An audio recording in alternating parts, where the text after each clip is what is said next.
আসুন প্রথমে আজকের দিনের জন্য প্রভু আমাদের যে শাস্ত্রাংশ দিয়েছেন তা পাঠ করি। আজকে আমরা দেখব লুক লিখিত সুসমাচার 23 অধ্যায় 44 থেকে 49 পদ। লুক লিখিত সুসমাচার 23 অধ্যায় 44 পদ থেকে 49 পদ। প্রভু তার বাক্যে বলেন, তখন বেলা অনুমান 6ষ্ঠ ঘটিকা আর 9ম ঘটিকা পর্যন্ত সমুদয় দেশ অন্ধকারময় হইয়া রহিল, সূর্যের আলো রহিল না, আর মন্দিরের তিরস্করিণী মাঝামাঝি চিরিয়া গেল। আর যিশু উচ্চ রবে চিৎকার করিয়া কহিলেন, পিতা, তোমার হস্তে আমার আত্মা সমর্পণ করি। আর এই বলিয়া তিনি প্রাণ ত্যাগ করিলেন। যাহা ঘটিল তাহা দেখিয়া শতপতি ঈশ্বরের গৌরব করিয়া কহিলেন, সত্য এই ব্যক্তি ধার্মিক ছিলেন। আর যে সমস্ত লোক এই দৃশ্য দেখিবার জন্য সমাগত হইয়াছিল, তাহারা যাহা যাহা ঘটিল তাহা দেখিয়া বক্ষে করাঘাত করিতে করিতে ফিরিয়া গেল। আর তাহার পরিচিত সকলে এবং যে স্ত্রীলোকেরা তাহার সঙ্গে গালিল হইতে আসিয়াছিলেন, তাহারা দূরে দাঁড়াইয়া এই সমস্ত দেখিতেছিলেন। আমেন। আসুন প্রার্থনা করি। পবিত্র মঙ্গলময় স্বর্গস্থ পিতা, তোমার ধন্যবাদ প্রশংসা গৌরব করি। তোমারই চরণতলে তোমার কতিপয় দাস তোমার দিনে তোমার নামে এবং প্রভু তোমার গৃহে আমরা উপস্থিত হয়েছি। প্রভু তোমার অনুগ্রহে এই যে সুযোগ তুমি আমাদেরকে দিয়েছ, প্রার্থনা করি আমাদের মণ্ডলীর সেই সমস্ত বিশ্বাসী ভাই বোনদের জন্য, যেন তারা এই দিনের এই সুযোগকে অবহেলা না করে। আগামী সপ্তাহে যেন আমরা সবাই মিলে মিলিত হতে পারি, তোমার আরাধনা করতে পারি। আজ যারা আমরা মিলিত হয়েছি এবং তোমার বাক্য থেকে শেখার সুযোগ পেয়েছি, প্রভু গো, তুমি আমাদের প্রত্যেকের হৃদয়ে কথা বলো। তোমার আত্মা দ্বারা যে বাক্যকে তুমি লিপিবদ্ধ করেছো, তোমার সেই আত্মা নিঃশ্বসিত বাক্যের অর্থ উপলব্ধি করতে তোমার আত্মা দ্বারাই আমাদের হৃদয়কে আলোকিত করো। যেন প্রভু তোমার বাক্যকে তোমার বাক্য জ্ঞানে গ্রহণ করে সে বাক্যের পথ নির্দেশনায় আমাদের জীবন আমরা যাপন করি তোমারই গৌরবার্থে। আর যখন প্রভু এই পৃথিবীর ইতিহাসের কেন্দ্রীয় ঘটনা তথা যীশু খ্রিস্টের মৃত্যুকে আমরা উপলব্ধি করতে চলেছি, প্রভু গো, আমাদের প্রত্যেককে তুমি আশীর্বাদ করো। খ্রিস্ট বিশ্বাসী হিসাবে আমাদের কাছে খুবই পরিচিত ঘটনা যদিও, কিন্তু আজ আমাদের জীবনে এই ঘটনার গুরুত্বকে উপলব্ধি করে আমাদের জীবন আমরা কিভাবে যাপন করব তা তুমি আমাদেরকে দেখাও এবং তোমার আত্মার শক্তি দাও, যেন প্রভু গো সেই জীবন আমরা যাপন করি। সঙ্গে সঙ্গে থাকো, যিশু নামে এই প্রার্থনা চাই, আমেন। আমরা বসবো। আমরা লুক লিখিত সুসমাচার থেকে শিখছি। গত সপ্তাহে যদিও আমাদের মধ্যে একজন বিদেশি পালক মহাশয় প্রচার করেছিলেন, তার আগের 2টি সপ্তাহে আমি যখন প্রচার করেছিলাম তখন নিশ্চয়ই আমাদের মনে আছে যে লুক 23 অধ্যায় থেকে আমরা দেখেছিলাম, প্রথমে আমরা 32 পদ থেকে 38 পদ দেখেছিলাম, যেখানে আমরা ক্রুশের উপর থেকে যিশুর প্রথম বাণী তথা সেই ক্ষমার বাণীকে উপলব্ধি করেছিলাম। পিতা, এদের ক্ষমা করো, কারণ এরা কি করছে তা জানে না। তার পরের রবিবার আমরা ওই 23 অধ্যায় পরবর্তী শাস্ত্রাংশ অর্থাৎ 39 থেকে 43 পদ পাঠ করেছিলাম এবং ক্রুশের উপর থেকে যিশুর দ্বিতীয় বাণী তথা পরিত্রাণের বাণী, যা তিনি তার সঙ্গে মৃত্যু গ্রহণকারী সেই দস্যুর উদ্দেশ্যে উদ্দেশ্যে বলেছিলেন, আজই তুমি পরম দেশে আমার সঙ্গে উপস্থিত হবে।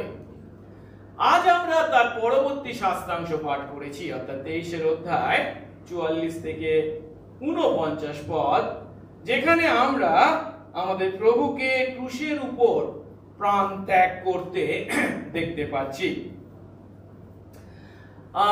এখন যিশুর এই ক্রুশীয় মৃত্যু, যা পৃথিবীর ইতিহাসে সব থেকে গুরুত্বপূর্ণ কেন্দ্রীয় ঘটনা, কারণ এই ঘটনার পূর্বে যত মানুষ এই পৃথিবীর মাটিতে ছিল তারা যেমন আশীর্বাদ প্রাপ্ত হয়েছে, অর্থাৎ তাদের পাপের ক্ষমা লাভ করেছে, ঠিক একইভাবে এই ঘটনার পরবর্তী আমরা যারা রয়েছে পৃথিবীর মাটিতে তারাও এই ক্রুশের মাধ্যমে আমাদের পাপ থেকে উদ্ধার লাভ করেছি।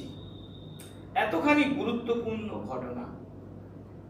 এখন আজ যখন আমরা লুকের সুসমাচার অনুসারে যিশুর এই ক্রুশীয় মৃত্যুকে উপলব্ধি করতে চলেছি, তখন লুক তার সুসমাচারে এই কটি পদে, অর্থাৎ 44 থেকে 49 পদে যিশুর মৃত্যুর সময় ঘটেছিল এমন কয়েকটি ঘটনাকে উল্লেখ করেছেন। আজ আমরা এই ঘটনাগুলোকে একটা একটা করে দেখব এবং তার মাধ্যমে যিশুর সেই ক্রুশীয় মৃত্যুর গুরুত্বকে উপলব্ধি করব। চারটে ঘটনাকে এখানে আমরা দেখতে পাই। প্রথমত, সারা দেশ অন্ধকারময় হয়েছিল, 44 পদে যা বলা হয়েছে। দ্বিতীয়ত, জেরুজালেম মন্দিরের পর্দা ছিঁড়ে গিয়েছিল উপর থেকে নিচ পর্যন্ত, যেটা 45 পদে বর্ণনা করা হয়েছে। তৃতীয়ত, যিশু তার ক্রুশের উপর থেকে যে 7টি বাণী বলেছিলেন তাদের শেষ বাণী উচ্চারণ করেছিলেন 46 পদে।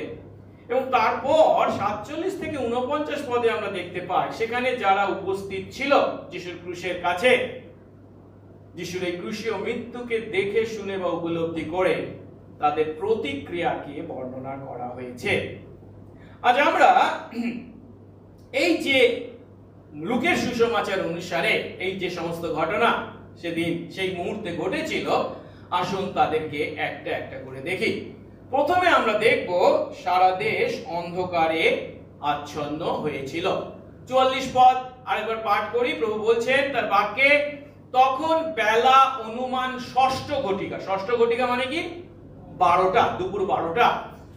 আর নবম ঘটিকা পর্যন্ত, নবম ঘটিকা মানে বিকেল 3টে পর্যন্ত, 3 ঘন্টা সমস্ত দেশ অন্ধকারময় হয়ে রইল। অর্থাৎ সহজ কথায় বেলা 12টা থেকে 3টে পর্যন্ত 3 ঘন্টা সারা দেশ অন্ধকারে ছেয়ে গিয়েছিল। আর এখানে সারা দেশ বলতে ইসরায়েলকেই নির্দেশ করা হয়েছে। এখন কেন সারা দেশ অন্ধকারে ঢেকে গিয়েছিল বা ছেয়ে গিয়েছিল? অনেকে আমরা হয়তো মনে করতে পারি, সেই সময় সূর্য গ্রহণ হয়েছিল তাই সারা দেশ অন্ধকারময় হয়েছিল।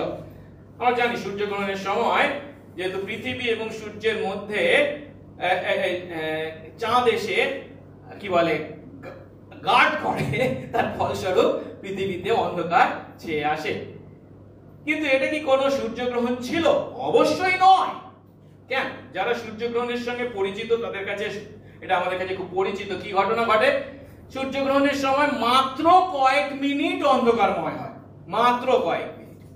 কিন্তু এখানে কি মাত্র কয়েক মিনিট ছিল অন্ধকার? কতক্ষণ বলা হয়েছে? 3 ঘন্টা। তাই একে আমরা কখনোই সূর্যগ্রহণ হিসাবে চিন্তা করতে পারি না। তাহলে এটা কি ঘটেছিল? বাইবেলে কিন্তু কোথাও এই ঘটনার কারণকে বর্ণনা করা হয়নি। আর যেহেতু বাইবেলে কোথাও এই ঘটনার কারণকে বর্ণনা করা হয়নি, আমরা বৃথা এর কারণকে খুঁজবার চেষ্টা করব না। তার পরিবর্তে আমরা সহজেই বাইবেলের শিক্ষা অনুসারে উপলব্ধি করতে পারি এটি ছিল একটি অতি প্রাকৃতিক ঘটনা, সুপার ন্যাচারাল ইভেন্ট, অতি প্রাকৃতিক ঘটনা বা অতি প্রাকৃতিক চিহ্ন, যা প্রভু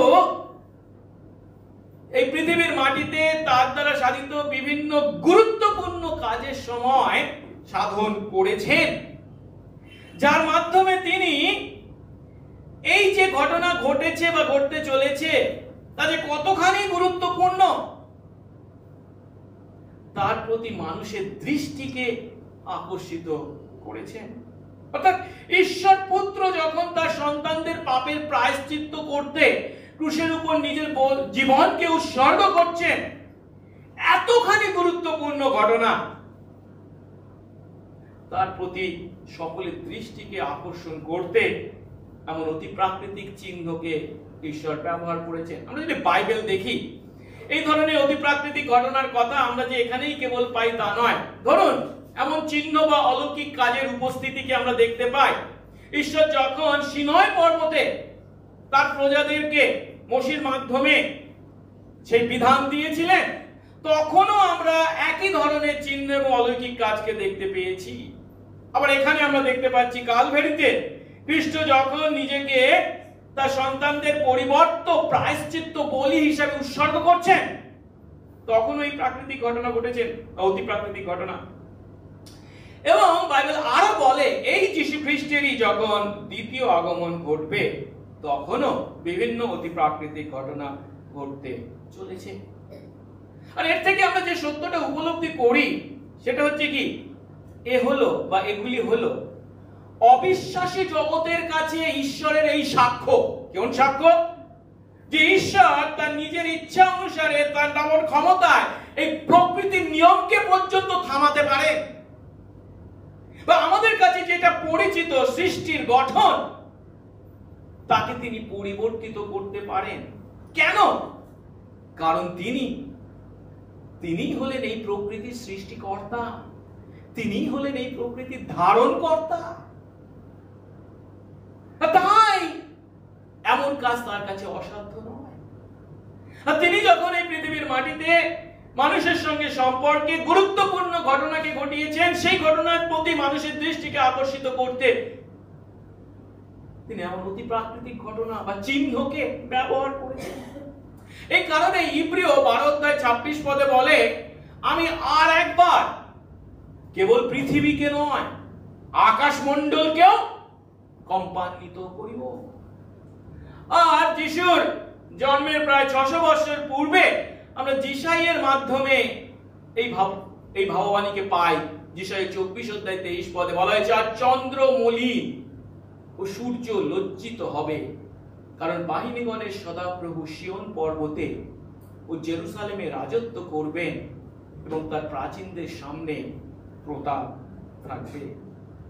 কিন্তু যে প্রশ্নটা আমরা এখানে করতে পারি, আচ্ছা ভালো কথা, ঈশ্বর এদিন এমন অতি প্রাকৃতিক কাজ তার আপন ক্ষমতায় করেছিলেন যখন তিনি মানুষের সঙ্গে সম্পর্কে গুরুত্বপূর্ণ ঘটনা ঘটিয়েছিলেন, কিন্তু কেন সারা দেশ অন্ধকারময় হলো? এই অন্ধকারের অর্থ কি? এখন বাইবেলে এই অন্ধকারের বিভিন্ন অর্থকে আমরা দেখতে পাই। প্রথমত, এই সারা দেশ অন্ধকার হওয়ার মধ্যে যে অর্থটা লুকিয়ে রয়েছে তা হলো, পূর্বেই আমরা দেখতে পাই ভাববাদীরা সদাপ্রভুর দিনের যে আগমনের কথা বলেছেন তার সঙ্গে এই অন্ধকারকে যুক্ত করেছেন। সদাপ্রভুর দিনে, এই সদাপ্রভুর দিন বলতে পুরাতন নিয়মে একাধারে পরিত্রাণের দিন এবং বিচারের দিনকে নির্দেশ করা হয়েছে। এখন এই সদাপ্রভুর দিন যা যীশু খ্রিস্টেতে পরিত্রাণ আনয়ন করেছে আমাদের জীবনে, সেই পরিত্রাণের দিন তথা সদাপ্রভুর দিনের আগমন কেমন ভাবে হবে? আমোস 8:9-10 বলা হয়েছে, প্রভু সদাপ্রভু এই কথা বলেন, সেই দিন আমি মধ্যাহ্নকালে সূর্যকে অস্তগত করব। মধ্যাহ্নকালে মানে 12টার সময় সূর্যকে অস্তগত করব, দীপ্তির দিনে দেশকে অন্ধকারময় করব। আমি তোমার উৎসব সকল শোকে, তোমার সমস্ত গীত বিলাপে পরিণত করব, সকলের কোটি দেশে চোট প্রবাহিত করব ও সকলের মাথায় টাক পড়াবো। একমাত্র পুত্র শোকের ন্যায় দেশকে শোক করাবো ও তার শেষকালে তীব্র দুঃখের দিন হবে। এখন যেটা আমাদেরকে উপলব্ধি করতে হবে, আমোসের দ্বারা এই যে ভাববাণী করা হয়েছিল মধ্যাহ্নকালে সূর্যকে অস্তগত করার কথা, এই দিন ঈশ্বর তা পূর্ণ করছেন। কেন যদি বলা যেতে পারে যীশু খ্রিস্ট ঈশ্বর পুত্র সেই ক্রুশের উপর যে বর্ণনাতীত দুঃখ ভোগ করছেন, যে কষ্ট, যে যন্ত্রণা তিনি ভোগ করছেন, হয়তো তাকে ঢাকা দিতে ঈশ্বর অন্ধকারের যবনিকাকে ব্যবহার করেছে। এখন এই সদাপ্রভু দিন যে কেবল অন্ধকারকে নির্দেশ করে তা নয়, তার সঙ্গে সঙ্গে আরো দেখতে পাই এই অন্ধকারের কথা হলো বা অন্ধকারের অর্থ হলো, অন্ধকার হলো মন্দের চিহ্ন। আমরা জানি অন্ধকার হলো এমন সময় যখন বা যার মধ্যে মন্দ কাজের বারবান্ত আকারকে আমরা দেখতে পাই। শুক্রবার দিন তিনি ক্রুশে ঝুলছেন যদিও, কিন্তু বৃহস্পতিবার দিন রাতে কি ঘটনা ঘটেছে? যিশুকে গ্রেফতার করা হয়েছে, এবং যখন তাকে গ্রেফতার করা হয়েছিল তখন তিনি সেই ইহুদি ধর্মীয় প্রধান যাজকদের বা প্রাচীনদের কিংবা ধর্মধামের যারা সেনাপতি ছিল তাদেরকে কি বলেছিলেন জানেন? লুক 22:53 তিনি বলছেন, আমি যখন প্রতিদিন ধর্মধামে তোমাদের সঙ্গে ছিলাম তখন আমার বিরুদ্ধে তোমরা হাত বিস্তার করোনি, হাত বাড়াওনি, কিন্তু এখন এই অন্ধকারে তোমরা এসেছো আমার বিরুদ্ধে হাত বিস্তার করতে, কারণ এটাই হলো তোমাদের সময়, অন্ধকারের উপর আছে তোমাদের অধিকার। অর্থাৎ অন্ধকার হলো মন্দের চিহ্ন। এই অন্ধকারেই যিশুর সঙ্গে তার শিষ্য জিহুদা বিশ্বাসঘাতকতা করেছে, তাকে বন্দী করা হয়েছে। শুধু তাই নয়, এখন যখন তিনি সেই ক্রুশের উপর ঝুলছেন, ঈশ্বর পুত্র যীশু খ্রিস্টের ক্রুশের উপর ঝোলাটা যে কতখানি মন্দ কাজ, তারই চিহ্ন হিসাবে সারা দেশ অন্ধকারে পূর্ণ হয়েছে, যেহেতু নিষ্পাপ নিষ্কলঙ্ক ঈশ্বর পুত্র ক্রুশের উপর ঝুলছে। আমাদের পাপী তাকে সেই ক্রুশের উপর ঝুলতে বাধ্য করেছে। মন্দতার চরম প্রকাশ আমরা দেখতে পাচ্ছি। অন্ধকারের আরেকটা অর্থ আছে, আর সেটা হচ্ছে ঈশ্বরের বিচারের চিহ্ন, ঈশ্বরের বিচার। আমাদেরকে উপলব্ধি করতে হবে, যিশু যখন ক্রুশের উপর এই মৃত্যু ভোগ করছেন, তখন যে ঘটনাটা ঘটছে পিছনের প্রেক্ষাপটটা কি? আমাদের যে পাপ, যে পাপকে ঈশ্বর ঘৃণা করেন, যে পাপের প্রতি ঈশ্বরের ক্রোধ স্বাভাবিক, এতকাল যে ক্রোধকে তিনি সম্বরণ করেছিলেন, এখন তিনি আমাদের পাপের প্রতি সেই ক্রোধকে সম্পূর্ণভাবে যিশুর উপর চাপিয়েছেন। অর্থাৎ আমাদের যে সমস্ত পাপের শাস্তি আমাদের পাওনা ছিল, সেই মুহূর্তে ঈশ্বর পুত্র যীশু খ্রিস্ট, নিষ্পাপ নিষ্কলঙ্ক যীশু খ্রিস্ট আমাদের পরিবর্তে সেই বিচারের শাস্তি ভোগ করছেন। তাই এই অন্ধকারের দ্বারা ঈশ্বরের সেই মারাত্মক বিচারকে নির্দেশ করা হয়েছে। কারণ সফনীয় 1:15 বলে, সেই দিন ক্রোধের দিন, সেই দিন সংকটের দিন, সেই দিন সংকোচের দিন, নাশের ও সর্বনাশের দিন, অন্ধকারের ও তিমিরের দিন। এই তিমির মানে হচ্ছে অন্ধকার, মেঘের ও গাঢ় তিমিরের দিন। সহজ কথা আমরা যেটা বলতে পারি এই বিষয়ে, সারা দেশ যখন অন্ধকারে ছেয়ে গেছে, তখন হলো সেই দিনের সেই অন্ধকার প্রকাশ করে যে মানুষের পাপের প্রতি ঈশ্বরের যে ক্রোধ, সেই ক্রোধের ভয়ঙ্করতা, সেই ক্রোধের নারকীয় অভিশাপ যিশু সেই ক্রুশের উপরে আমাদের পরিবর্তে ভোগ করছে। এই কারণে 2 পিতর 2:24 বলা হয়েছে, তিনি অর্থাৎ যীশু খ্রিস্ট আমাদের পাপভার তুলে নিয়ে নিজের দেহে কাঠের উপর বহন করলেন, ক্রুশের উপর বহন করলেন, যেন আমরা পাপের পক্ষে মরে ধার্মিকতার পক্ষে জীবিত হই। কেন? কারণ তারই ক্ষত দ্বারা আমরা আরোগ্যপ্রাপ্ত হয়েছি। প্রভু আমাদেরকে আশীর্বাদ করুন যেন আমরা যিশুর এই ক্রুশীয় মৃত্যুর মূল কেন্দ্রীয় সত্যকে উপলব্ধি করি যে সেদিন সেই অন্ধকারে আমাদের সকলের পাপ যখন তার উপর চাপানো হয়েছে, তখন তার ফলস্বরূপ তার ধার্মিকতা আমরা এখন লাভ করেছি। সহজ কথায়, সেদিন আমাদের পাপ তার উপরে চাপানো হয়েছে এবং তার ধার্মিকতা আমাদেরকে দেওয়া হয়েছে যখন আমরা বিশ্বাস করেছি। প্রভু সেদিনের এই চূড়ান্ত ঘটনাকে বা এই ঘটনার প্রতি সকলের দৃষ্টিকে আকর্ষিত করতে সারা দেশকে অন্ধকারে ঢেকে দিয়েছিলেন।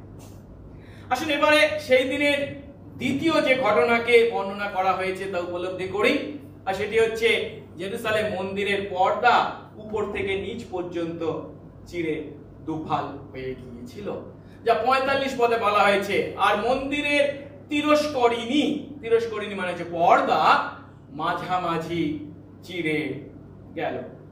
আমরা সকলেই জানি যে জেরুসালেম মন্দিরের মধ্যে যে বিভিন্ন কামরা ছিল, তাদের মধ্যে সবথেকে গুরুত্বপূর্ণ কামরা হচ্ছে পবিত্র স্থান। কিন্তু এই পবিত্র স্থানের পরে ছিল মহাপবিত্র স্থান। আর পবিত্র স্থান এবং মহাপবিত্র স্থানের মধ্যে ছিল পর্দা, যে পর্দাটা লাল, নীল এবং বেগুনি সুতো দিয়ে বোনা কাপড় দিয়ে তৈরি হয়েছিল এবং এই পর্দা ছিল প্রায় 1 ইঞ্চি পুরু। বুঝতে পেরেছেন? 1 ইঞ্চি পুরু।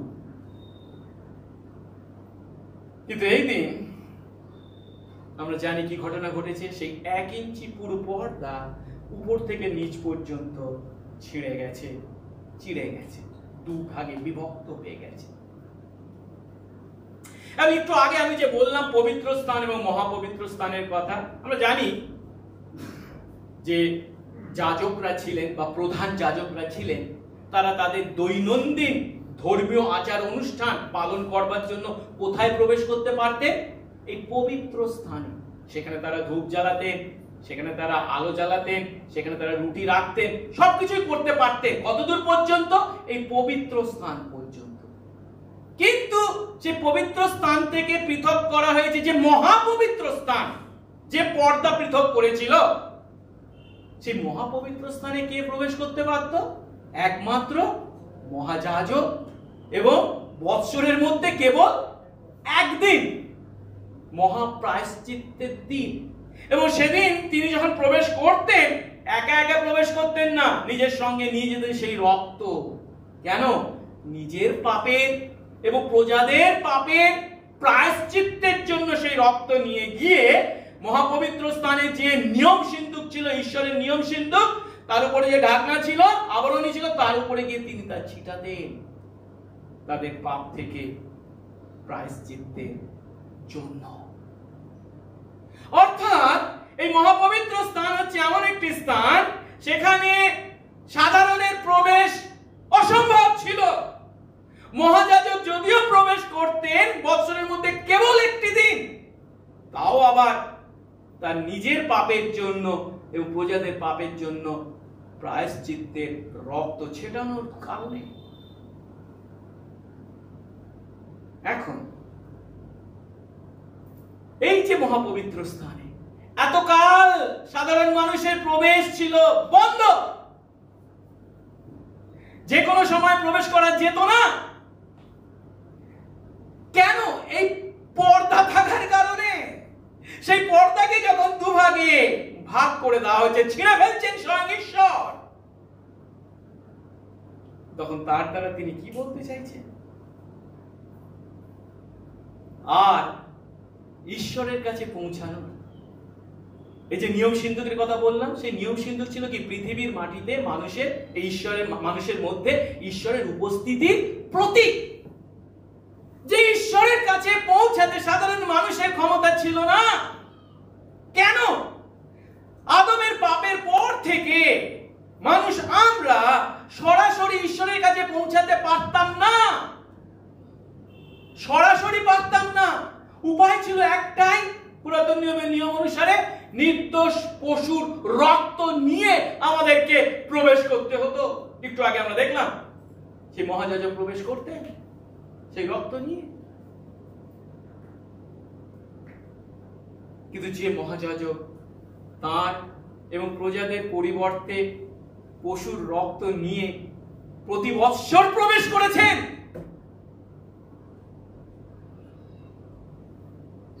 সেই সমস্ত প্রবেশ আসলে কি ছিল? আগামী দিনে চূড়ান্ত অর্থে যে পশু সমস্ত পশুদের পরিবর্তে চূড়ান্ত বলি উৎসর্গকৃত হতে চলেছেন, তাকে নির্দেশ করা হয়েছে। তাই পুরাতন নিয়মে যে অসংখ্য পশুকে বলি দেওয়া হয়েছে, সকলের চূড়ান্ত বলি হিসাবে তথা চিরকালের জন্য একবারে উৎসর্গীকৃত বলি হিসাবে ঈশ্বরের মেষশাবক যখন নিজেকে ক্রুশের উপর বলি দিলেন, তখন আর ঈশ্বরের কাছে পৌঁছানোর জন্য পশু বলি দিয়ে তার রক্ত নিয়ে আমাদেরকে প্রবেশ করতে হবে না। পরিবর্তে কেবল সেই যে চূড়ান্ত বলি হিসাবে নিজেকে উৎসর্গ করেছেন যিনি, তাতে বিশ্বাসে যে কোনো মুহূর্তে আমরা ঈশ্বরের সান্নিধ্যে উপস্থিত হওয়ার সুযোগ পেয়েছি। এই কারণেই যখন বাপ্তাইজক যখন যিশুকে দেখেছিলেন, যিশু আসছেন তার কাছে বাপ্তায়িত হওয়ার জন্য, কি বলেছিলেন? বলছেন, ওই দেখো ঈশ্বরের মেষশাবক যিনি জগতের পাপভার নিয়ে যান। অর্থাৎ সহজ কথায় যিশু যখন তার সন্তানদের পাপের প্রায়শ্চিত্ত করে নিজেকে তাদের পরিবর্ত বলি হিসাবে উৎসর্গ করেন, তখনই সেই চূড়ান্ত বলিদানের কাজ সম্পন্ন হয়। ফলস্বরূপ এই মন্দিরের পর্দা ছিঁড়ে দুটুকরো হয়ে যায়, আর যা নির্দেশ করছে পুরাতন চুক্তির শেষ, নতুন চুক্তির সূচনা।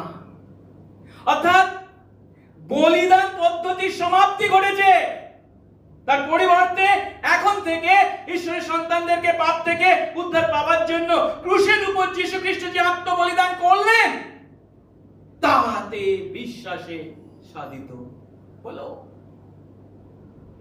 এই কারণে ইব্রিয় 10 অধ্যায় 19 থেকে 22 পদে বলে, অতএব ভাইরা, যীশু খ্রিস্ট আমাদের জন্য তিরস্করিণী দিয়া, এই পর্দা দিয়ে অর্থাৎ তার মাংস দিয়ে যে পথ সংস্কার করেছেন, আমরা সেই নতুন ও জীবন্ত পথে যিশুর রক্তের গুণে পবিত্র স্থানে প্রবেশ করতে সাহস পেয়েছি।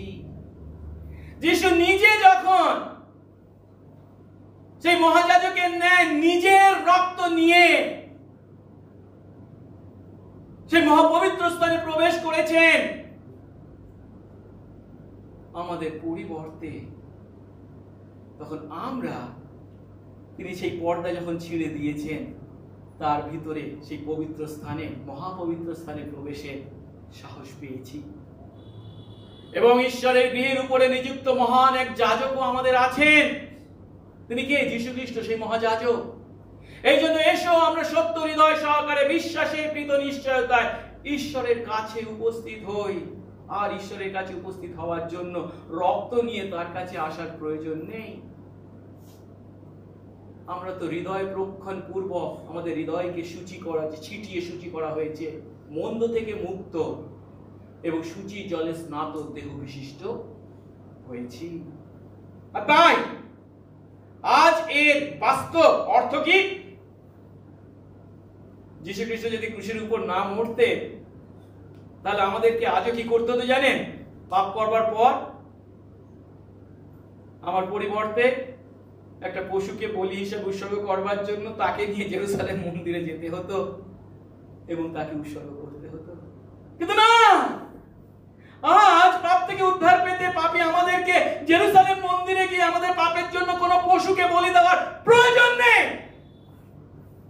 কারণ ঈশ্বরের অনুগ্রহে সেই যিশুতে বিশ্বাসে আমরা আমাদের পাপের ক্ষমা পেয়েছি, যিনি আমাদের পাপের পরিবর্তে নিজেকে ক্রুশের উপর চূড়ান্ত বলি হিসাবে ওয়ান্স ফর অল, চিরকালের জন্য একবারে উৎসর্গ করেছে। তারই ফলস্বরূপ আমরা সরাসরি ঈশ্বরের কাছে উপস্থিত হওয়ার সুযোগ পেয়েছি। মন্দিরের ছেঁড়া পর্দা হলো ঈশ্বরের কাছে আমাদের সরাসরি উপস্থিত হওয়ার চিহ্ন। আসলে এবার তৃতীয় ঘটনাকে দেখি, যা 46 পদে যিশুর শেষ বাণী। 46 পদে বলা হয়েছে, আর যিশু উচ্চ রবে চিৎকার করে বললেন, পিতা, তোমার হাতে আমার আত্মা সমর্পণ করি। আর এই কথা বলে তিনি প্রাণ ত্যাগ করলেন। ক্রুশের উপর থেকে যিশু যে 7টি বাণী বলেছিলেন, এটি হলো তাদের মধ্যে সপ্তম ও শেষ বাণী। এবং এই বাণীটি কেবল লুকের লিখিত সুসমাচারেই লিপিবদ্ধ করা হয়েছে। কি বলা হচ্ছে? বলা হচ্ছে, পিতা, তোমার হাতে আমার আত্মা সমর্পণ করি। এই কথা বলে যিশু প্রাণ ত্যাগ করলেন। প্রাণ ত্যাগ করলেন। প্রাণ ত্যাগ করলেন মানে কি? মারা গেলেন, তাই তো? কিন্তু এখানে আমাদেরকে একটা সত্য উপলব্ধি করতে হবে, সেটা হলো এখানে যে প্রাণ ত্যাগ করার কথা বলা হয়েছে তা কিন্তু অন্য কোন মানুষের মৃত্যুর সমান ছিল না। আমাদের মৃত্যু আর ঈশ্বর পুত্র যীশু খ্রিস্টের এই যে প্রাণ ত্যাগ করা, এটাকে যেন আমরা সমগোত্রীয় জ্ঞান না করি। তার কারণ, যিনি এই প্রাণ ত্যাগ করলেন তিনি কে?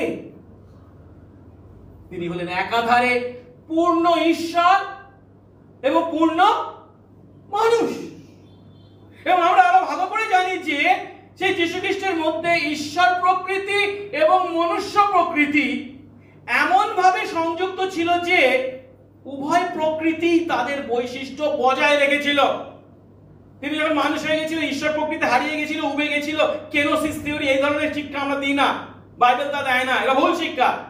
তিনি যখন পৃথিবীর মাটিতে ছিলেন, তিনি 100% ঈশ্বর হয়েও 100% মানুষ ছিলেন, এবং তার মধ্যে দুটো প্রকৃতি, ঈশ্বর প্রকৃতি এবং মানব প্রকৃতি, উভয়ই তাদের বৈশিষ্ট্য বজায় রেখেছিল। কিন্তু চিন্তা করে দেখি, তার মধ্যে যদি ঈশ্বর প্রকৃতি এখনো সমানভাবে বজায় থাকে, তার অর্থ কি? ঈশ্বর কি কখনো মরতে পারেন? ঈশ্বর প্রকৃতি কি কখনো মৃত্যু হতে পারে? না। কিন্তু এখানে বলছে কি? তিনি প্রাণ ত্যাগ করলেন। আচ্ছা, আমরা কখন প্রাণ ত্যাগ করি? আমরা কখন মরে যাই? আমাদের যখন সময় উপস্থিত হয় তখন আমরা মরতে বাধ্য, তাই তো? মারা যায়। কিন্তু যিশুর ক্ষেত্রেও কি সেই কথা প্রযোজ্য একইভাবে? ও না, মানে যিশুর সময় উপস্থিত হয়েছেন তাই তিনি মরতে বাধ্য হলেন, কিংবা তিনি তার মৃত্যুকে প্রতিরোধ করতে পারেননি। বাইবেল কি বলে? যিশু নিজে কি বলেছেন? যখন 10 অধ্যায় 17 থেকে 18 পদে যিশু বলছেন, পিতা আমাকে এই জন্য প্রেম করেন কারণ আমি আমার প্রাণ সমর্পণ করি, যেন পুনরায় তা গ্রহণ করি। তিনি বাধ্য হয়ে মরেছেন বা তিনি মৃত্যুকে প্রতিরোধ করতে পারেননি বলে মরেছেন, এমন চিন্তা যেন আমরা না করি। তিনি স্বেচ্ছায় তার প্রাণকে সমর্পণ করেছেন। আরো বলছেন, কেউ আমার কাছ থেকে আমার প্রাণকে হরণ করে না, কেড়ে নিচ্ছে যে এমনটি নয়। আমি বাধ্য হয়েছি তাই মরছি, সময় উপস্থিত হয়েছে আর উপায় নেই তাই নয়, আমি নিজে থেকেই তা সমর্পণ করি। মানে স্বেচ্ছায় তিনি তা দিচ্ছেন। তা সমর্পণ করতে আমার যেমন ক্ষমতা আছে, এবং পুনরায় তা গ্রহণ করতেও আমার ক্ষমতা আছে। আর এই আদেশ আমি আমার পিতার কাছ থেকে পেয়েছি। আমাদের মধ্যে কে আছে এমন কথা বলতে পারি? হ্যাঁ, অনেকে বলতে পারি না আমাদের দেশের জন্য কতজন দেশপ্রেমিক তাদের প্রাণ দিয়েছেন। হ্যাঁ, ভালো কথা। আবার প্রাণ গ্রহণ করতে পেরেছেন কি? এই শক্তি ক্ষমতা কি কারোর মধ্যে আছে? মানুষ আমাদের কারোর মধ্যে? অর্থাৎ সহজ কথায় আমাদেরকে উপলব্ধি করতে হবে যে তিনি স্বেচ্ছায়, নিজের স্বাধীন ইচ্ছায় তার নিজের প্রাণকে সমর্পণ করেছেন। এখন আপনি তাহলে বলবেন যে আচ্ছা, তাহলে যিশুর মৃত্যু আর আমাদের মৃত্যুর মধ্যে আকাশ পাতাল তফাৎ। ঠিক কথা। কিন্তু যিশুর এই মৃত্যু থেকে বিশ্বাসী সন্তান যদি আমরা হয়ে থাকি, কিছু কি শিক্ষা লাভ করতে পারি? হ্যাঁ, পারি। আর সেটাই হচ্ছে খুব গুরুত্বপূর্ণ আজ বিশ্বাসী আমাদের জীবনে। আর সেটা কি?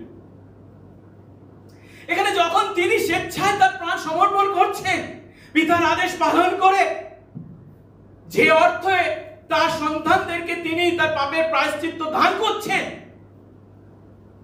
এর অর্থ তিনি যখন মৃত্যুর মুখোমুখি হয়েছেন, তখন কিন্তু তিনি ভয় পাওয়ার পরিবর্তে সাহসের সঙ্গে সেই মৃত্যুর মুখোমুখি হয়েছেন, যার ফলস্বরূপ তিনি স্বেচ্ছায় তার প্রাণকে দেওয়ার জন্য প্রস্তুত ছিলেন। আর এ বিষয়ে আমরা আমাদের প্রভুর অনুকরণ করতে পারি, প্রভুর কাছ থেকে শিখতে পারি। আসলে কি আমাদের প্রভুর ন্যায় আমরাও যখন মৃত্যুর মুখোমুখি হই বা হব, তখন যেন আমরা ভয় না পাই। কেন? তার কারণ হলো মৃত্যু হলো পরাজিত শত্রু। খ্রিস্ট তার মৃত্যুর দ্বারা এই মৃত্যুর হুলকে ভেঙে দিয়েছে। আমরা বলতাকে বা মৌমাছিকে ভয় পাই কেন? ওর কি আছে? হুল আছে। হুল ফুটালে প্রচন্ড ব্যথা হয়, তাই তো? কিন্তু হুলকে যদি ভেঙে দেওয়া হয়, ও যতই ফুটা, কি ফুটাবে কে জানে, তাতে কি আমাদের ব্যথা হবে? না। প্রেরিত পৌল একই কথা বলছেন 1 করিন্থীয় 15 অধ্যায়, সেই মৃত্যুর হুলকে যিশু তার মৃত্যু দ্বারা ভেঙে দিয়েছেন। তার ফলস্বরূপ মৃত্যু হলো এখন আমাদের কাছে এমন এক শত্রু, যদিও তাকে পরম শত্রু বলা হয়েছে, কিন্তু সে এখন কেবল আমাদের শরীরের প্রতি সামান্য বা সাময়িক ক্ষতি করতে পারে, কিন্তু তারপর আর কিছুই করতে পারে না। তাই বিশ্বাসী আমরা ধৈর্য সহকারে, শান্তভাবে আমাদের মৃত্যুর প্রতীক্ষা করতে পারি। আমরা জানি সবাই একদিন না একদিন মরতে হবে, তার আগে যদি যিশুর দ্বিতীয় আগমন না হয়। কিন্তু যদি বিশ্বাসী আমরা হয়ে থাকি, মৃত্যুকে ভয় পাওয়ার কোনো কারণ নেই। আমরা ধৈর্য সহকারে, শান্তভাবে সেই মৃত্যুর প্রতীক্ষা করব এবং জানি মৃত্যু যখন আসবে, আমাদের শরীর ক্ষয় পেলেও আমাদের আত্মা কার কাছে? পিতার কাছে উপস্থিত হবে। এখানে যিশু যেমন বলছেন তার মৃত্যুর ঠিক পূর্বে, পিতা তোমার হাতে আমার আত্মা সমর্পণ করি। বিশ্বাসী যদি আমরা হয়ে থাকি, আমরা জানি এই মৃত্যু আমার শরীরকে ক্ষয় করবে, জানি, কিন্তু আমার আত্মা কার কাছে? পিতার কাছে সেই মুহূর্তে উপস্থিত হবে। একজন বিশ্বাসীর এই যে বিশ্বাস, এই যে দৃষ্টিকোণ, তা অবিশ্বাসীর দৃষ্টিকোণ থেকে সম্পূর্ণভাবে আলাদা। এই কারণেই আমরা গান গাই কি? প্রিয়জন বিচ্ছেদে কাঁদে কেন মন অকারণে।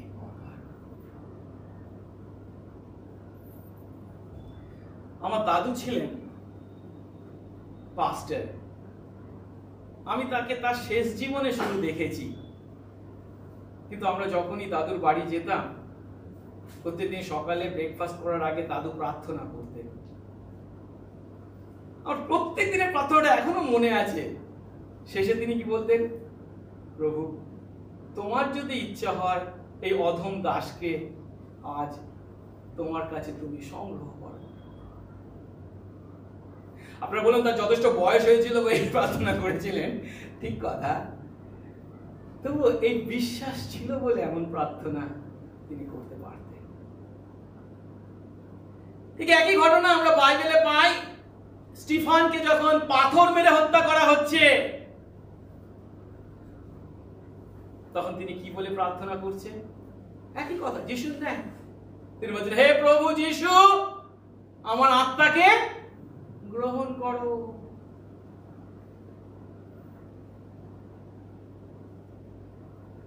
এই কারণেই আবার প্রেরিত পৌল কি বলেন? আমরা যদি 2 তিমথিও 1:12 দেখি, তিনি বলছেন, এই তিমথিও, 2 তিমথিও তার শেষ লেখা পত্র, তার শেষ জীবনের লেখা পত্রে তিনি বলছেন, এই কারণে আমি এত দুঃখ ভোগ করছি, কিন্তু এত দুঃখ ভোগ করেও আমি লজ্জিত হই না। কেন? কারণ যাকে বিশ্বাস করেছি তাকে জানি এবং দৃঢ়রূপে প্রত্যয় করছি। এই প্রত্যয় আমার আছে, দৃঢ় প্রত্যয় আছে কি?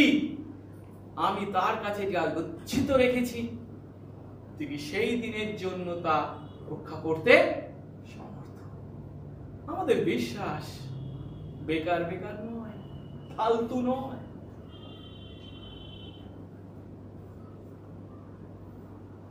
কিন্তু আপনারা তো বলবেন, কিন্তু এখানে যেটা আমরা শিখতে পাচ্ছি, তাহলে কি মৃত্যুর পূর্বে কেবল বা মৃত্যুর আগে আমরা এমন বিশ্বাসে প্রভুতে স্থির থাকতে পারি বা প্রার্থনা করতে পারি, যার কারণ মৃত্যুর পর আমাদের আত্মা প্রভুর কাছে উপস্থিত হবে।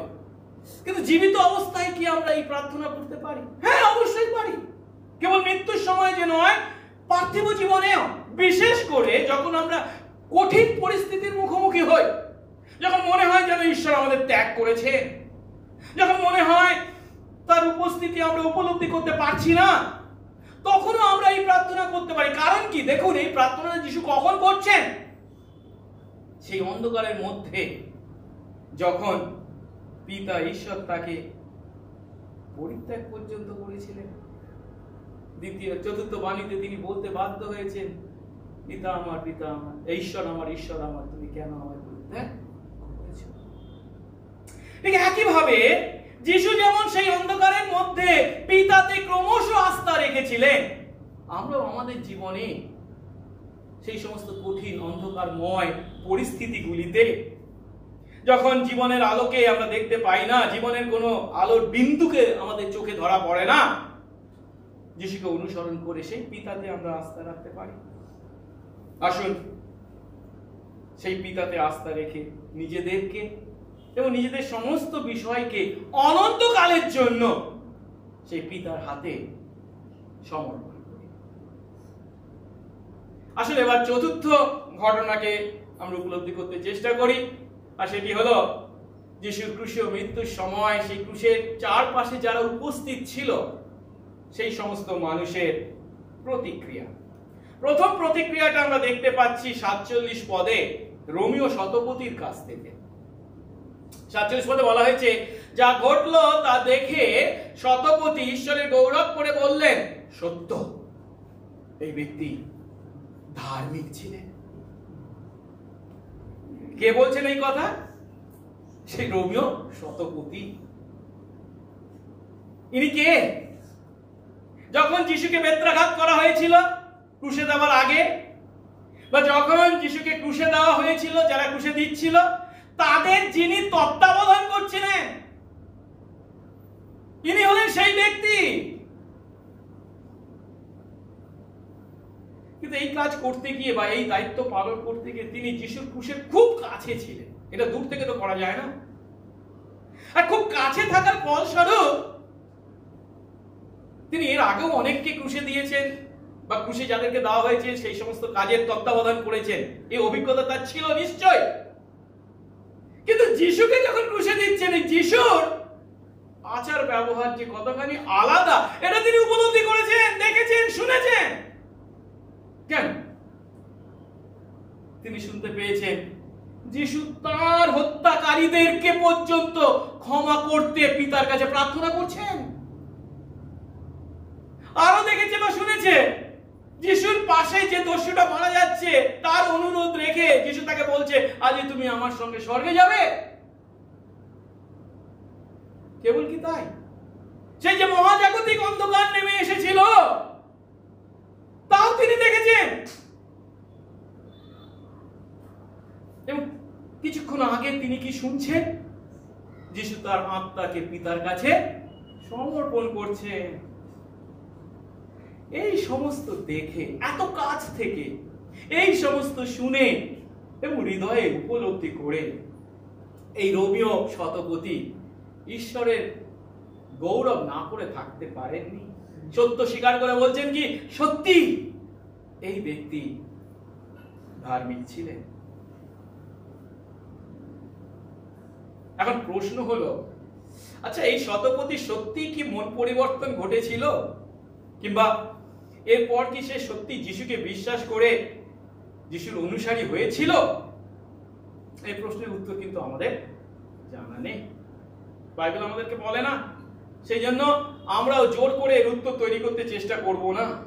কিন্তু তিনি এখানে যে কথাটা স্বীকার করছেন, সত্য এই ব্যক্তি ধার্মিক ছিলেন, এই কথার মধ্যে আমরা কি বুঝতে পারছি, উপলব্ধি করতে পারছি? প্রথমত তিনি উপলব্ধি করছেন যে তিনি যে কাজের তত্ত্বাবধান করছেন এই কাজটা সঠিক কাজ নয়। শুধু তাই নয়, একজন নির্দোষ ব্যক্তিকে ক্রুশবিদ্ধ করা হচ্ছে এটা তিনি উপলব্ধি করেছেন। তাই বলছেন কি, এই ব্যক্তি ধার্মিক ছিলেন। আর এখানেই আমরা যে সত্যটাকে দেখতে পাচ্ছি সেটা কি, একটু আগে দ্বিতীয় বাণীতে আমরা কি দেখেছিলাম? যিশু কার উদ্দেশ্যে বলেছিলেন সেই কথা? একজন দস্যু, কিন্তু সে ছিল কি জাতিতে একজন ইহুদি। তার মৃত্যু মুহূর্তে পর্যন্ত একজন ইহুদিকে তিনি যেমন উদ্ধার করেছেন, মৃত্যু মুহূর্তে রোমীয় মানে কি একজন অইহুদিকেও তার চিন্তাকে পরিবর্তিত করতে তার হৃদয়ে কাজ করেছেন। আজও একইভাবে প্রভু ইহুদি হই অইহুদি হই আমাদের সকলের হৃদয়ে কাজ করে চলেছে। ক্রুশের উপর যিশু যে পরিত্রাণ কাজ সাধন করেছেন, আমরা যেন কখনো এমন কথা না ভাবি যে এটা কেবল ইহুদিদের মধ্যে সীমাবদ্ধ, এই আশীর্বাদ কেবল ইহুদিরা ভোগ করতে পারে, বা তথাকথিত ভারতবাসী বলে পরিচয় দিই যারা অনেকেই এমন কথা বলে এটা তো কেবল পাশ্চাত্যের মানুষদের জন্য। না, যিশুর দ্বারা সাধিত এই পরিত্রাণ সমস্ত জাতির লোকের জন্য, সমস্ত বংশের, সমস্ত প্রজাবৃন্দের, সমস্ত ভাষার মানুষকে উদ্ধার করার জন্য। আর এই কারণেই প্রকাশিত বাক্যে সেই দিনে সমস্ত জাতির, বংশের, প্রজাবৃন্দের, ভাষার মানুষকে আমরা সেখানে প্রভুর গৌরব করতে দেখতে পাব। উপস্থিত জনতার প্রতিক্রিয়াকে দ্বিতীয় প্রতিক্রিয়া হিসাবে আমরা দেখতে পাই, যা 48 পদে বলা হয়েছে। সেখানে যারা উপস্থিত ছিল জনতা, সাধারণ জনতা দেখবার জন্য, আর যে সমস্ত লোক এই দৃশ্য দেখবার জন্য সমাগত হয়েছিল তারা যা যা ঘটলো তা দেখে বক্ষে করাঘাত করতে করতে ফিরে গেল। বক্ষে করাঘাত করতে করতে মানে কি, বুক চাপড়াতে চাপড়াতে তারা বাড়ি ফিরে গেল। এই কথার অর্থ একই। তারা উপলব্ধি করেছে কি, এ লোকটা এমন শাস্তি পাওয়ার যোগ্য লোক ছিলেন না। এই ব্যক্তি নির্দোষ, যিশু নির্দোষ। আর এইভাবে একজন নির্দোষ ব্যক্তিকে হত্যা করার কারণে তাদের মন এতখানি ধাক্কা খেয়েছে যে তারা বুক চাপড়াতে বাধ্য হয়েছে। তারা তাদের কাজের জন্য ব্যথিত, দুঃখিত। তারা উপলব্ধি করেছিল যে তারা মারাত্মক ভুল করেছে, মারাত্মক ভুল। তারা তাদের বিবেকের সামনে নিজেদের দোষী সাব্যস্ত করেছে। কিন্তু একইভাবে সেই রোমীয় শতপথী পরে প্রকৃত অর্থে যিশুকে বিশ্বাস করেছিল কিনা আমরা যেমন জানি না, এই জনতাও তাদের প্রতিও পরে কি ঘটেছিল, যদিও বিবেকের সামনে তারা দোষী সাব্যস্ত হয়েছিল, কিন্তু তার জন্য কি তারা অনুতপ্ত হয়ে পাপ স্বীকার করে প্রভুর কাছে ফিরে এসেছিল আমরা জানি না। কিন্তু প্রভু যেন আজ আমাদেরকে আশীর্বাদ করেন, আমরা যখন এই সত্যের মুখোমুখি হই এবং উপলব্ধি করি সেদিন যে যীশু খ্রিস্ট ক্রুশের উপর মরেছিলেন, সেই ইহুদিরা তাকে ক্রুশে দিয়েছিল। শুধু ইহুদিরা তাকে ক্রুশে দিয়েছে যে তা নয়, আমি তাকে ক্রুশে দিয়েছি যেহেতু তিনি আমার পাপের জন্য আমার পরিবর্তে মরেছেন। প্রভু যেন তার আত্মা দ্বারা আমাদের হৃদয়ে, আমাদের বিবেককে আমাদের পাপের জন্য অনুতপ্ত করে, আমরা যেন দোষী সাব্যস্ত হই এবং সেখানেই না থেমে থেকে অনুতপ্ত হয়ে প্রভুর কাছে স্বীকার করে যিশুকে আমাদের একমাত্র প্রভু ও পরিত্রাতা বলে গ্রহণ ও স্বীকার করি, বিশ্বাস করি। আসলে এবারে তৃতীয় প্রতিক্রিয়াটা দেখি, যেটা 49 পদে বর্ণনা করা হয়েছে। এরা হলো যিশুর অনুসরণকারী যারা ছিল ক্রুশের কাছে, তাদের প্রতিক্রিয়া। কি বলা হয়েছে? আর তার পরিচিত সকলে এবং যে স্ত্রীলোকেরা তার সঙ্গে সেই গালিল থেকে এসেছিলেন, তারা দূরে দাঁড়িয়ে এই সমস্ত দেখছিলেন। যিশুর পরিচিত সকলে সেই ক্রুশের কাছে কারা আছে? যিশুর শিষ্য, একমাত্র শিষ্য যোহন সেখানে ছিলেন, অন্যদেরকে পাওয়া যায়নি। কিন্তু তার সঙ্গে আরো ছিল কারা? স্ত্রীলোকেরা। কিন্তু কোন স্ত্রীলোকেরা? কারণ এই 23 অধ্যায়ে আমরা আরো কিছু স্ত্রীলোককে দেখেছি। এই 23 অধ্যায় আমরা যদি 27 এবং 28 পদ দেখি, যিশু যখন সেই গলগথার উদ্দেশ্যে ক্রুশ বয়ে নিয়ে যাচ্ছিলেন, সিমন তাকে সাহায্য করে যদিও, তখন বলা হয়েছে আর অনেক লোক তার পিছনে পিছনে চললো এবং অনেক স্ত্রীলোকও ছিল। আর তারা, সেই স্ত্রীলোকেরা তার জন্য হাহাকার ও বিলাপ করছিল। যিশু তাদের দিকে ফিরে বললেন, জেরুসালেমের কন্যা, তোমরা আমার জন্য কেঁদো না, বরং তোমাদের নিজেদের জন্য এবং নিজের নিজের সন্তানদের জন্য কাঁদো। এখানে এই স্ত্রীলোক যাদেরকে যিশু তার জন্য কাঁদতে নিষেধ করেছেন, নিজেদের জন্য এবং তাদের সন্তান জন্য কাঁদতে বলেছিলেন, তারা কিন্তু ছিলেন কারা? জেরুসালেমের কন্যা। কিন্তু এখানে যে স্ত্রীলোকদের প্রতিক্রিয়ার কথা বলা হচ্ছে, তারা কোথা থেকে এসেছে? উত্তরে সেই গালিল থেকে যিশুকে অনুসরণ করে এত পথ অনুসরণ করে এসেছে। এরা জেরুসালেমের কন্যাদের থেকে পৃথক। এখন এই মুহূর্তে বলা হয়েছে কি, তারা এই সমস্ত ঘটনা দূরে দাঁড়িয়ে দেখছে।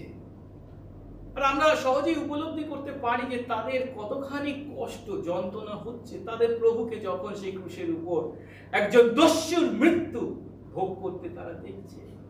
তারা কতখানি আশাহত, নিরাশাগ্রস্ত। দূর থেকে তারা দেখছে, কাছে আসতে পারছে। কিন্তু এখানেই শেষ নয়, কারণ আজ এই শুক্রবার যদিও তারা খুবই আশাহত, নিরাশাগ্রস্ত, কিন্তু মাত্র 3 দিন পর রবিবার সকালে তাদের নিরাশাকে বিজয়ের আনন্দ দ্বারা জয় করা হবে। কারণ পিতা ঈশ্বর যিশুর দ্বারা উৎসর্গীকৃত এই প্রায়শ্চিত্ত বলিতে সন্তুষ্ট হয়ে যিশুকে মৃতদের মধ্য থেকে জীবিত করতে চলেছেন। আর এই গালিলের স্ত্রীলোকরাই যিশুর সেই জীবিত হওয়ার সংবাদ, পুনরুত্থানের সংবাদ সবাইকে পৌঁছে দিতে চলেছে। আজ আমরা দেখলাম যিশুর মৃত্যুর সময়কার এই সমস্ত ঘটনাকে, যদিও এগুলি আমাদের প্রায় প্রত্যেকেরই জানা,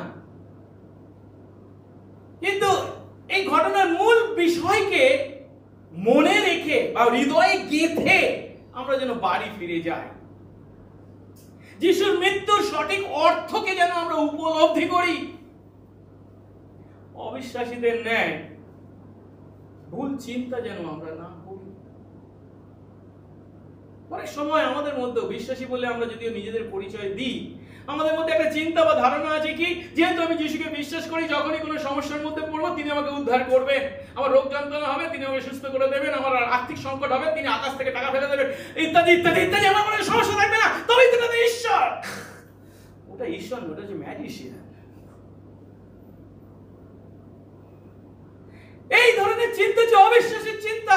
আর অবিশ্বাসীরা তাই যখন যিশুকে এইভাবে সেই জঘন্য বিভৎস মারাত্মক কুৎসিত মৃত্যু গ্রহণ করতে দেখে, তখন তারা যিশুর উপর আঙ্গুল তুলে কি বলে? সেদিন যিশুর মৃত্যুর সময়ও সেই ইহুদিরা যে কথা বলেছিল, যিনি নিজেকে বাঁচাতে পারেন না তিনি আমাকে কি বাঁচাবেন, যিনি নিজের সমস্যার সমাধান করতে পারেন না আমার সমস্যার কি সমাধান করবেন?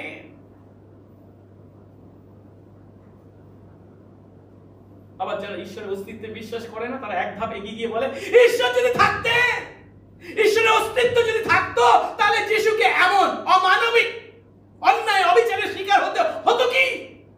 ঈশ্বর নেই তাই এই ঘটনা ঘটেছে।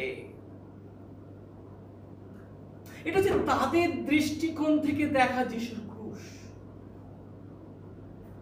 কিন্তু বিশ্বাসী যদি আমরা হয়ে থাকি, বিশ্বাসের দৃষ্টিকোণ থেকে যখন আমরা যিশুর ক্রুশকে দেখি, তা সম্পূর্ণ ভিন্ন কথা বলে, ভিন্ন চরিত্রকে চিত্রকে দেখায়। যিশুকে নিজেকে বাঁচাতে পারতেন না? অবশ্যই নিজেকে বাঁচাতে পারতেন। সে ক্ষমতা তার ছিল, যিনি বিশ্ব ব্রহ্মাণ্ডকে সৃষ্টিকর্তা রক্ষাকর্তা, তিনি নিজেকে বাঁচাতে পারেন না? এই সমস্ত চুনোপুটিরা তার কি করতে পারতো? কিছুই করতে পারতো না। তিনি যে নিজেকে বাঁচাতে পারতেন না তা নয়, তিনি ইচ্ছা করলে নিজেকে অবশ্যই বাঁচাতে পারতেন। কিন্তু সেদিন যদি তিনি নিজেকে বাঁচাতেন, আমরা সকলে মরতাম, আমরা কেউ বাঁচতে পারতাম না। এই বাঁচার অর্থ কেবল এই পৃথিবীর মাটিতে 70-80 বছর বাঁচা নয়। বাইবেলে জীবনের অর্থ হচ্ছে ঈশ্বরের সঙ্গে সম্পর্ক। কোনোদিন আমরা ঈশ্বরের সঙ্গে সম্পর্কিত হতে পারতাম না। যে ঈশ্বরের সঙ্গে সম্পর্ক বিচ্ছিন্ন হয়েছিল আমাদের পাপের দ্বারা, সেই সম্পর্কে পুনরায় সংযুক্ত করবার জন্য তিনি নিজে মরে আমাদের পাপের প্রায়শ্চিত্ত করে আমাদেরকে তার সঙ্গে ঈশ্বরের সঙ্গে মিলিত করেছে।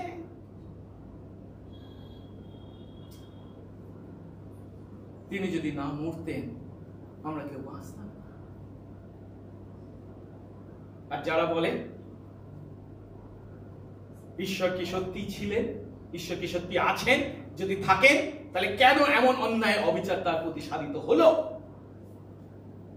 ঈশ্বর অবশ্যই সেখানে ছিলেন, ঈশ্বর সবই দেখছিলেন, ঈশ্বর সবই জানতেন, কারণ তিনি তার অনুগ্রহে পাপী আমাদেরকে পাপ থেকে উদ্ধার করবার জন্য এই ঈশ্বরই যিশুর মৃত্যুর পরিকল্পনা করেছিলেন। এটা তার পরিকল্পনা। তাই যিশু মরেছেন ঈশ্বরের পরিকল্পনা অনুসারে। তাকে এইভাবে আমাদের পরিবর্তে উৎসর্গ করাটাই ছিল ঈশ্বরের পরিকল্পনা। তা তিনি পূর্ণ করেছেন, যিশু তা সাধন করেছেন। তাই প্রথম পিতর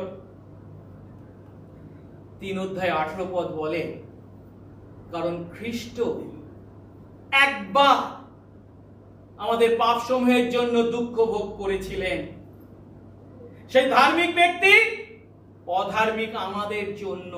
কেন? যেন আমাদেরকে ঈশ্বরের কাছে নিয়ে যান। প্রভু আশীর্বাদ করুন। বিশ্বাসী আমরা যেন এই সত্যকে কখনো ভুলে না যাই। বিশ্বাসের দৃষ্টিকোণ থেকে যিশুর ক্রুশকে উপলব্ধি করে অনন্তকাল ধরে তার প্রতি কৃতজ্ঞতার ধন্যবাদের জীবন যাপন। আসুন প্রার্থনা। মঙ্গলময় স্বর্গস্থ পিতা, তোমার ধন্যবাদ করি প্রভু। আমরা পাপ করেছিলাম, আমরা তোমার কাছ থেকে দূরবর্তী হয়েছিলাম। তুমি পারতে আমাদেরকে চিরকালের জন্য দূরবর্তী করে রাখতে। স্বর্গদূতরা যখন সেই পাপ করেছিল, পতিত হয়েছিল, তুমি কিন্তু তাদের উদ্ধারের কোনো পরিকল্পনা করনি। কিন্তু তোমার অনুগ্রহে, তোমার প্রতিমূর্তিতে সৃষ্ট মানুষ আমাদেরকে প্রভু উদ্ধার করতে তুমি প্রতিজ্ঞা করলে, পরিকল্পনা করলে, যেন তোমার পুত্র তৃতীয় ঈশ্বরের দ্বিতীয় ব্যক্তি যেন আসেন এবং পাপের প্রায়শ্চিত্ত করেন। যীশু খ্রিস্ট তুমি তা সাদরে গ্রহণ করেছো, স্বেচ্ছায় এসেছো, নিজেকে উৎসর্গ করেছো, আমাদের পাপের প্রায়শ্চিত্ত করেছো বলে, তুমি মরেছো বলে আমরা বাঁচবার পথ পেয়েছি। তা না হলে অনন্তকালের জন্য আমরা ঈশ্বর তোমার কাছ থেকে বিচ্ছিন্ন থাকতাম। দয়া করো প্রভু, এই সত্যকে উপলব্ধি করবার জন্য তুমি আমাদের চোখ খুলে দাও, হৃদয় খুলে দাও। তোমার আত্মা দ্বারা আমাদের হৃদয়ে কথা বলো, নতুন জন্ম দাও, যেন আমাদের পাপের জন্য আমরা অনুতপ্ত হয়ে সেই যিশুকে বিশ্বাস করি। সঙ্গে সঙ্গে থাক, যিশু নামে এই প্রার্থনা চাই।